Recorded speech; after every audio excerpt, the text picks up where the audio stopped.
انہوں نے فرمایا کہ بھائی کے رشتے سے میرا میرا بھی یہ حق بنتا ہے کہ میں بھی اس روشنی سے اپنی روح کو منور کروں جس سے دوسرے لوگ فیض حاصل کر رہے ہیں۔ آپ صلی اللہ علیہ وآلہ وسلم نے جب یہ الفاظ سنے تو آپ بہت زیادہ خوش ہوئے، اور اس کے بعد حضرت ابو سلمہ رضی اللہ تعالیٰ عنہ نے دوبارہ عرض کی کہ ہم دونوں میاں بیوی مسلمان ہوتے ہیں، ہمیں اپنی غلامی میں داخل کر لیجئے۔ تو اس طرح حضرت ام سلمہ رضی اللہ تعالیٰ عنہ اور آپ کے شوہر انہوں نے اسلام قبول کیا، اور یہ دونوں میاں بیوی 10 کے بعد 11ویں تھے اسلام قبول کرنے والے۔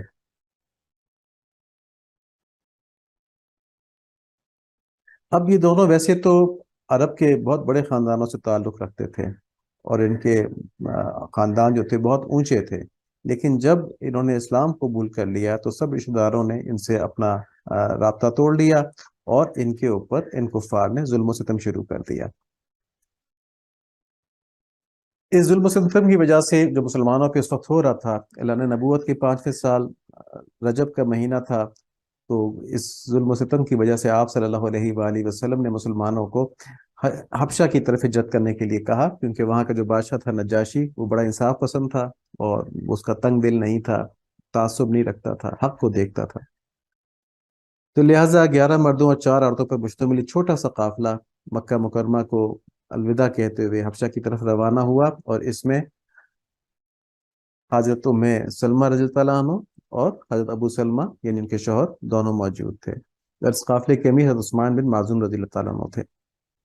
حبشہ میں اللہ کریم نے اس جوڑے کو ایک بیٹا عطا فرمایا جس کا نام سلمہ رکھا گیا، اور یہ بچہ اتنا عزیز تھا کہ اس بچے کے نام پر ہی ان دونوں کی کنیت بعد میں مشہور ہوئی، یعنی ام سلمہ اور ابو سلمہ۔ اب ہوا یوں کہ وہاں کچھ عرصہ رہنے کے بعد ان لوگوں کو خبر ملی جو ہجرت کر کے گئے تھے کہ کفار مکہ نے نبی صلی اللہ علیہ وآلہ وسلم سے صلح کر لی ہے، اور اب وہاں پہ کوئی اس طرح کا تشدد نہیں ہے، تو واپس آ جائیں۔ لیکن جب وہ واپس آئے تو معلوم ہوا کہ یہ خبر غلط ہے، اور کفار کا ظلم و ستم تو اسی طرح جاری ہے۔ چنانچہ پھر اسی چکی کے اندر آ گئے۔ تو 6 سال میں، نبوت کے 6 سال میں، آپ صلی اللہ علیہ وآلہ وسلم نے پھر مظلوم مسلمانوں کو حبشہ کی طرف ہجرت کرنے کا فرمایا، اور اس دوسرے قافلے میں بھی یہی دونوں میاں بیوی شامل تھے۔ پھر نبوت کے 13ویں سال نبی صلی اللہ علیہ وآلہ وسلم نے مدینہ منورہ ہجرت کرنے کا اللہ تعالیٰ کے حکم سے فرمایا، اور مسلمانوں نے مدینہ کی طرف ہجرت شروع کی، اور اس تیسری ہجرت میں بھی سب سے پہلے یہی دونوں میاں بیوی تھے جو کہ مدینہ کی طرف روانہ ہوئے۔ حضرت ام سلمہ رضی اللہ تعالیٰ عنہ فرماتی ہیں کہ مدینہ منورہ کی ہجرت ہمارے لیے بہت دردناک تھی۔ تو اس کا واقعہ اس طرح بیان فرماتی ہیں کہ جب ہجرت کا سفر شروع ہوا تو میرے میکے والوں نے، یعنی قبیلہ جو تھا بنو مغیرہ، انہوں نے ابو سلمہ رضی اللہ تعالیٰ عنہ سے پکڑ لیا ان کو، اور ان سے کہا کہ تم اپنے بارے میں تو خود مختار ہو سکتے ہو، مگر ہم اپنی بیٹی تمہارے ساتھ ہرگز نہیں جانے دیں گے۔ اس پر حضرت ابو سلمہ رضی اللہ تعالیٰ عنہ نے فرمایا کہ ام سلمہ میری بیوی ہیں، میں انہیں جہاں چاہوں لے جا سکتا ہوں، لیکن قبیلے والے یہ بات نہیں مانے، ان کا یہ ہمارا فیصلہ ہے کہ وہ تمہارے ساتھ ہرگز نہیں جائیں گی۔ اور یہ کہہ کر جو اونٹ کی نکیل تھی وہ حضرت ام سلمہ رضی اللہ تعالیٰ عنہ سے زبردستی چھین لی، اور اپنے ساتھ حضرت ام سلمہ رضی اللہ تعالیٰ عنہ کو لے گئے۔ جاتے جاتے حضرت ابو سلمہ رضی اللہ تعالیٰ عنہ نے اپنی بیوی سے کہا کہ ام سلمہ اسلام پر سختی سے ڈٹی رہنا، اور چند نصیحتیں بھی کی۔ ظاہر ان کا خیال یہ تھا کہ ابھی لے گئے تو ان کے پر جبر و تشدد کریں گے، ان کو ایمان سے ہٹانے کی کوشش کریں گے، تو اس لیے تلقین کی کہ دیکھو کچھ بھی ہو جائے ایمان سے مت ہٹنا۔ تو انہوں نے فرمایا کہ آپ مطمئن رہیے، میں جان قربان کر دوں گی مگر اسلام کو میں کسی حال میں نہیں چھوڑوں گی۔ تو یہ وہ اسلام تھا، یہ وہ ایمان تھا جو ان کے قلوب کے اندر راسخ ہو گیا تھا۔ اللہ تعالی ہمیں اس ایسے ایمان کا ایک ذرہ نصیب فرما دیں تاکہ ہماری زندگیاں بھی بن جائیں، اللہم آمین۔ تو اس طرح سے حضرت ابو سلمہ رضی اللہ تعالیٰ عنہ مدینہ منورہ کی طرف روانہ ہو گئے، اور حضرت ام سلمہ رضی اللہ تعالیٰ عنہ اپنے قبیلے کے ساتھ روانہ ہو گئی۔ لیکن جب حضرت ابو سلمہ رضی اللہ تعالیٰ عنہ کے خاندان والوں کو یہ بات معلوم ہوئی تو وہ اس جگہ پہنچ گئے، اور انہوں نے کہا کہ جب تم نے ہماری بیٹی ہمارے آدمی سے چھین لی ہے تو ہم اپنے بچے یعنی سلمہ کو تمہارے پاس نہیں رہنے دیں گے۔ اور یوں یعنی کہ جو ابو سلمہ رضی اللہ تعالیٰ عنہ کے قبیلے والے تھے وہ بھی وہاں پر آ گئے، اور انہوں نے دیکھا کہ ام سلمہ رضی اللہ عنہ وہیں موجود ہیں، ان کو نہیں جانے دیا ان کے قبیلے والوں نے۔ تو انہوں نے قبائلی تعصب میں آ کے کہا کہ ٹھیک ہے، اگر تم نے بیٹی لے لی ہے ہمارے بندے سے تو پھر ہمارا جو بیٹا یہ ہماری نسل ہے، یہ ہم تمہارے پاس نہیں رہنے دیں گے۔ وہ ان سے چھین لیا۔ اب اس چھینا چپٹی میں بچے کا کندھا بھی اتر گیا، وہ رونے لگے زور زور سے، اور ماں جب بچے کا درد دیکھ رہی تھی اور بچے کی جدائی دیکھ رہی تھی وہ اپنی جگہ رو رہی تھی، مگر دونوں قبائل کے لوگوں کو اس بات کا احساس نہیں تھا کہ ماں اور بچے پہ کیا گزر رہی ہے۔ انہوں نے اپنی قبائلی عصبیت کے اندر ان دونوں کو الگ الگ کر دیا۔ تو بچہ وہ لے گئے، ام سلمہ کو ان کے قبیلے والے لے گئے، اور حضرت ابو سلمہ رضی اللہ تعالیٰ عنہ مدینہ منورہ چلے گئے۔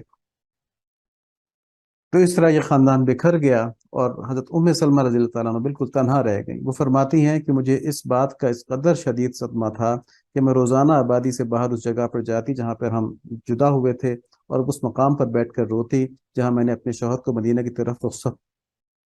ہوتے ہوئے دیکھا تھا۔ اور اسی طرح ایک سال گزر گیا، نہ شوہر کے پاس جا سکی نہ ہی بچہ مل سکا۔ تو ایک سال ان کا روزانہ یہ معمول رہا، روزانہ یہ معمول رہا کہ اس جگہ پہ جاتی تھیں اور صبح سے شام تک روتی رہتی تھی اور شام کو واپس آ جاتی تھیں۔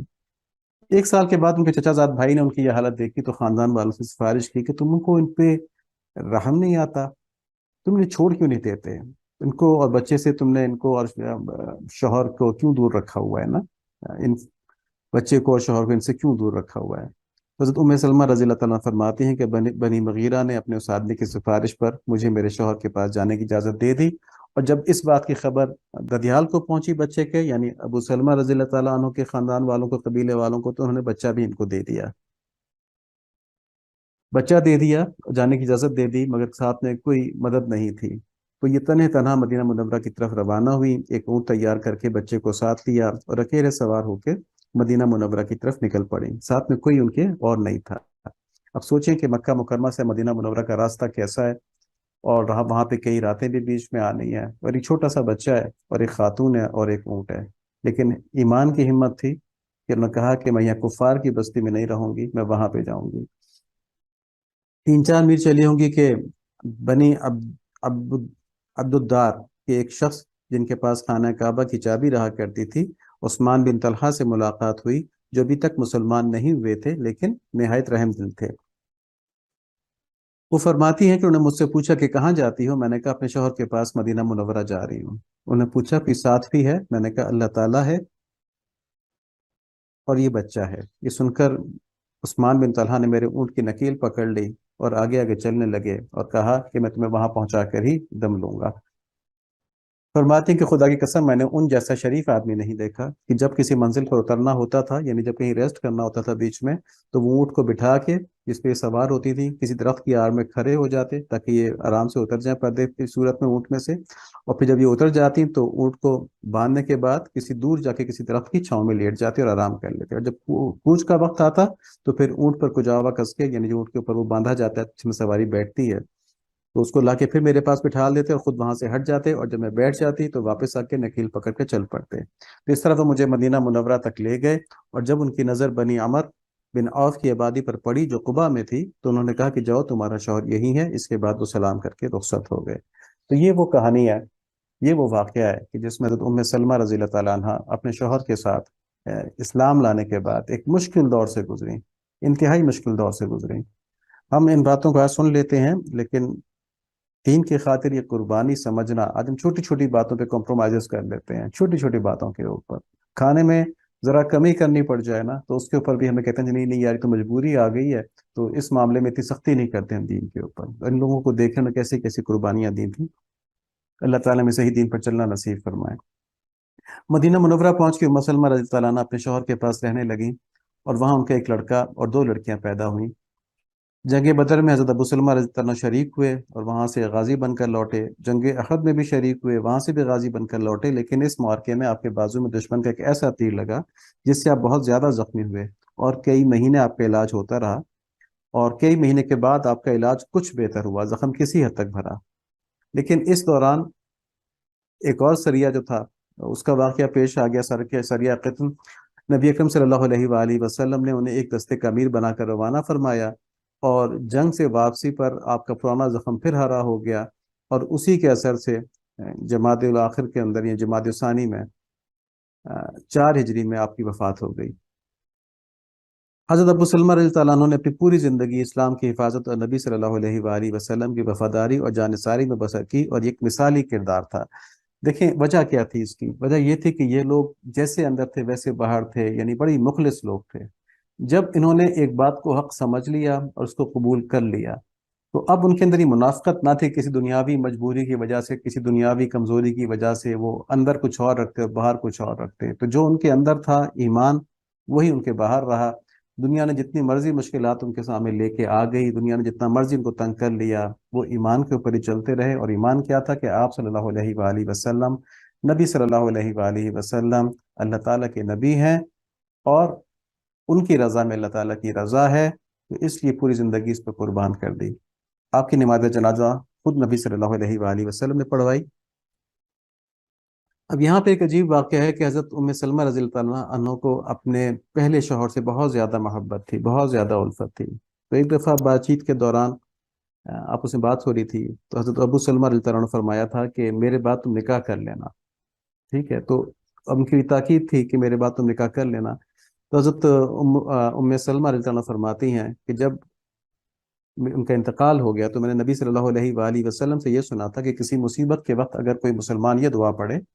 ان للہ و انا الیہ راجعون، اللہم اجرنی فی مصیبتی واخلف لی خیر منہا، یعنی کہ ہم سب اللہ تعالیٰ کے لیے ہی ہیں اور اللہ تعالیٰ کی طرف ہی ہم نے جانا ہے، یا اللہ اس مصیبت پر مجھے اجر نصیب فرمائے، اور مجھے اس جو چیز مجھ سے چلی گئی ہے، جو مصیبت آ گئی ہے، اس کا مجھے بہتر بدل نصیب فرما دیں، ٹھیک ہے؟ واخلف لی خیر منہا، اس کو تبدیل کر دیں خیر سے۔ تو کہتے ہیں میں یہ نبی صلی اللہ علیہ وسلم کی اس حدیث کے اوپر عمل کرتے ہوئے میں اس دعا کو پڑھ رہی تھی، کیونکہ آپ صلی اللہ علیہ وآلہ وسلم نے فرمایا تھا کہ جو مسلمان اس دعا کو پڑھ لے گا تو ضائع شدہ چیز سے بہتر چیز اللہ تعالیٰ اس کو عطا فرما دیں گے۔ تو میں پڑھ تو رہی تھی، لیکن میرے ذہن میں یہ تھا کہ میرے شوہر ابو سلمہ سے بہتر کوئی کیسے ہو سکتا ہے؟ تو اس پہ میں حیران تھی، لیکن کیونکہ نبی صلی اللہ علیہ وآلہ وسلم نے ایک دعا تلقین فرمائی تھی تو میں اس کو پڑھ رہی تھی، اور اسی دوران آپ کو حضرت ابو بکر صدیق رضی اللہ عنہ کو رشتہ آیا، آپ نے انکار کر دیا۔ اسی دوران آپ کو حضرت عمر رضی اللہ عنہ کا رشتہ آیا، آپ نے انکار کر دیا۔